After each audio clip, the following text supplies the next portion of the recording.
Good God, guys. This story keeps evolving in ways that nobody could have seen coming. There are plot twists in this that no writer could have written. This is insane, okay? I did not see this coming, but we gotta talk about the elephant in the room. About 16 hours ago, Kdin released this tweet where she says, there's a video of me. I was 19 years old, about 15 years ago, and I used an awful slur. I've apologized publicly before, and I'd like to apologize again, and I should have known better then, and I do know better now. I've done everything in my ability to become and grow into a better person since then. And it's like, wait, hold on. That's like a deja vu, right? We've heard all of this before, just from Rooster Teeth. Everyone like frantically apologizes at this point. Everyone's like, no, I should have been a better person. Like, no, I should have been a better person.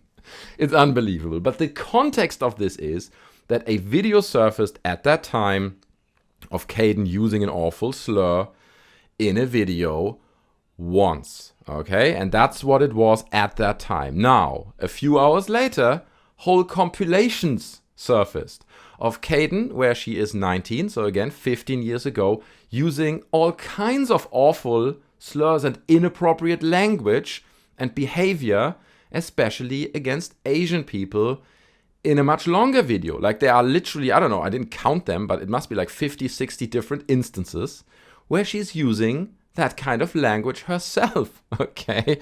And obviously, that does put a little bit context to this overall picture. Because if she used that kind of language during her time at Rooster Teeth, obviously she's signaling to everyone by using that language that it's okay to use it on her as well.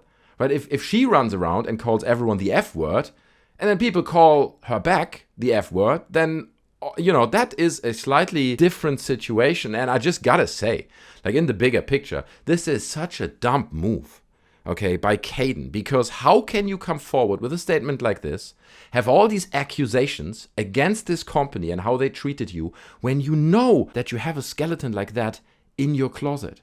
Right? Surely, this is a story that has a scale and proportion that people will find it and they will put it out there like they did now. And that just diminishes a lot of your credibility. So it's really not a smart move from her. And now a lot of people are coming forward, right? And they're like, well, look, she's talking like this as well, right? Rooster Teeth is exonerated, right? They're innocent. They have done nothing. And it's like, no, hold on. I don't think the insight here is that Rooster Teeth is innocent now.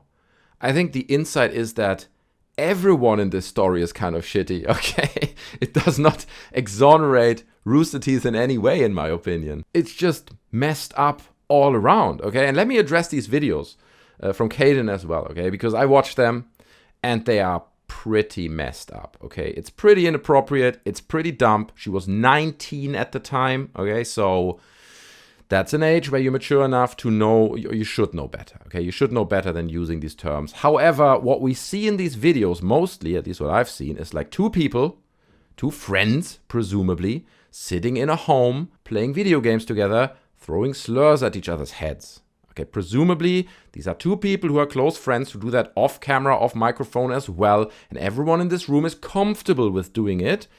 Again, I'm not marginalizing it. It is pretty messed up because you're still putting those videos out there. Other people will watch them. It is super offensive. It's inappropriate. It's horrible. It's a horrible thing to do. However, if you work for a company, that creates a slightly different relationship, okay? More people are involved. Not everyone in this company is your close friend. And you're now kind of operating under something that people would call a professional environment, okay? I mean, understand, there are scales to that as well. We're talking about Rooster Teeth. It's a young social media company and all that. We're not talking about bank with corporate environments. But nonetheless, there is such a thing as a professional environment. And if you're using these super offensive slurs with someone at work that you don't really know that well, that is really probably not even a close friend of yours, and you get invited into the office and everyone's like, dude, you gotta stop using these terms, it's offensive, and you keep doing it, it's a slightly different situation in my mind than when you record a dump video when you're 19 with your friend in your bedroom, okay? Again, not marginalizing it. It is awful. These videos are terrible, but context still matters here, right? It's a slightly different situation. However, one thing that we shouldn't forget is that there's still a bigger picture here, okay? It's not that the Kdin story is the only thing that happened with Rooster Teeth in the recent years. In fact, it is just one little puzzle piece in a much bigger picture. Beyond that, and beyond all these accusations of the slurs and the insults that happened, they also didn't pay her. They exploited her labor for almost a year, and when being asked, like, can you please pay me? They were like, it's a long time ago, come on. So it's not a clear-cut case that exonerates Rooster Teeth. Okay, and I guess we have to ask ourselves at this point, what damage will this leave to Rooster Teeth in the long term? Because I feel, looking at the past scandals that they had, it was Ryan Haywood and Mika Burton and all these kinds of different stories that happened around Rooster Teeth in recent years, the response by the fans and the community seems different this time. In the past, you got a lot of like angry responses, you got a lot of disappointed responses. This time, it feels like fans are bitter and sarcastic, right? They're like, they're just gonna drag Jeff in front of the camera, make him cry and pretend that everything is better. The community seems to have this sarcastic, bitter attitude at this point, and that does make sense in the bigger picture, right? Because it's like in any relationship. You're in a relationship with this company. You're so attached to all these personalities and you had such a good time with them. They may have, been with you as you grew up and all that. And now you hear all these stories, another story that just disappoints you in these characters, in this picture that they painted for you. So obviously you become bitter. And if it happens often enough, it's quite normal that you become sarcastic about it. I see very few voices of people at this point that are understanding of the scandals, right? And who are like, oh, come on, we gotta move on. Rooster Teeth still great. It's all water under the bridge. You do get them occasionally, but not very much anymore. And definitely not as much as we've seen it with previous scandals. So this sarcastic and bitter sentiment has kind of built up over the years throughout all these scandals. And beyond that, I see like calls to unsubscribe. I see a lot of comments under my videos where people are like, dude, everyone has to unsubscribe from every single creator from Rooster Teeth. We can't tolerate this anymore. People are fed up, right? Even people like Barbara Dunkelman have removed all references to Rooster Teeth and to RWBY from her Twitter bio. Okay, so this is how it used to look. So you had the reference work at Rooster Teeth, World of Young and RWBY and all that. So she had all these references. And this is how it looks now. She, her. So there's something going on, not just in the community with the fans, but also behind the scenes, I think, where people are just fed up with it, with these ever-repeating stories, these never-ending scandals that keep on coming.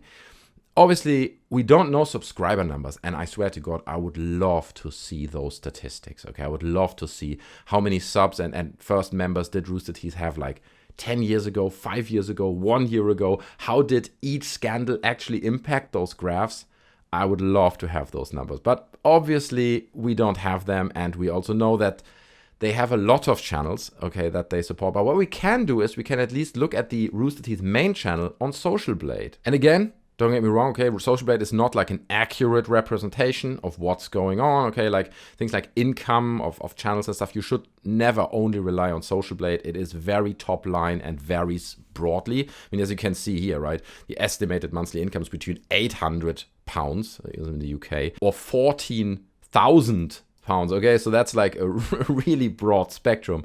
But what is rather accurate are the subscribers, okay? So this is something you can count, right? If you would monitor it, you can clearly see the subscriber count. And here you can see since January 2020, it's a constant downtrend. So here's 0, right? This is kind of the 0 line in the middle. Only in May, March, June 2021, there was like a gain of 10,000 subscribers in that month. But besides that, it's always either sitting at 0 or it's going down, minus 10,000, minus 20,000, and every month, minus 20,000, minus 20,000. There is no upwards trend in terms of subscribers, so they are clearly bleeding subscribers. On top of that, the layoffs just happened, right? Probably all of you guys heard about this as well, so that indicates struggle as well. The income for the company, even if it would be the absolute maximum that they're guessing here with 14K, that is not a lot. Like a monthly income of 14K for a company like Rooster Teeth. Again, I understand they have other channels and it's much bigger and they have ads and partnerships and they have many sources of generating income. But I think this does indicate, even we got to take it with a grain of salt, like not a great situation for this company, right? And on top of that, it looks like now there's like a lawsuit coming in around the whole Ryan Haywood story. Like that's kind of on the horizon as well. And obviously, Warner Brothers, who own this company, want to make money. The only reason why they maintain this company is not because they love the personality so much or because they think Rooster Teeth is such a cool social media company. They want to generate revenue. And I guess the question is, where do they draw the line? How long can this be sustained? Now with this scandal coming, and I said in my last video, I'm predicting, obviously I don't know, it's all speculation, but I'm predicting that we're going to hear other stories, similar stories, coming out of Rooster Teeth in the future. So where would Warner Brothers draw the line and say this is too much, okay? Too much bad press, not enough revenue. Why do we still operate this company? Now they're already laying people off. I did a poll though on my channel, right? And 579 people of you voted. And the question is, what we're currently witnessing, is this the beginning of the end of Rooster Teeth? And almost 50%, the highest count, says yes. They probably won't exist for much longer, okay? And look, this is all just speculation. We don't know. You know, they might recover and everything might be fine. And they will create amazing content that turns the whole thing around, introduce new personalities. This is not a clear-cut case where you're like, they're doomed. Okay, now, this is definitely the end. But it's not looking good. Okay, I agree with most people or the sentiment of this poll. Okay, it's not looking good. I also feel that this might be the beginning of the end of Rooster Teeth. Okay, maybe it's another year, maybe another 2 years, maybe another 3 years, something like that. Who knows? But the trend that we're seeing and the ongoing reoccurring scandals just indicate that this cannot go on forever. At least that's my opinion, okay? These are my thoughts on the topic. I'm curious to hear yours. What do you think? Let's turn the comment section underneath into an extension of this poll. Do you think Rooster Teeth can recover from this? Can they come back and reach a point where they're growing again and gaining new subscribers and recover from this mess? Or do you think this is the beginning of the end? And let me know how much longer they're going to exist. If this is your opinion, share it down in the comment section below. Guys, that's the situation. This dumpster fire is just burning in ways that I've not seen coming, okay? It's now affecting all the dumpsters around it, okay? It's growing exponentially, unlike Rooster Teeth. Sorry, that was a terrible joke. But you get the idea. The dumpster fire is not off, okay? It's still burning, and everyone's trying to put it out with fire extinguishers, but it's not coming out, okay? So I don't know where we're going to go from here. It's a crazy story. I hope you enjoyed the video. If you did, please smash the like button. I would appreciate that. Also, subscribe to the channel for more content like this, and I hope to see you in another video. Take care of yourselves. I'm out. Bye.